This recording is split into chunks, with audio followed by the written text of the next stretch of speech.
सोडून तुलाज मातीला तू जाग उधाणू दे आज उरी.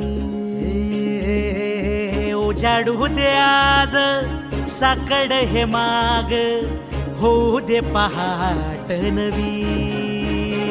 आता होऊन जाऊ दे साऱ्या जगाला पाहू दे पडू दे पाऊल जरी काट पाया खाली लाकड्याला येऊ दे पडू दे पाऊल. मोठी लढाई र लढू मातीसाठी र गड्या मनगटाच जोर लावून. दाटला जरी अंधार एकजूट होऊ आज दिवा देऊ तेज धावून. तू आभाळ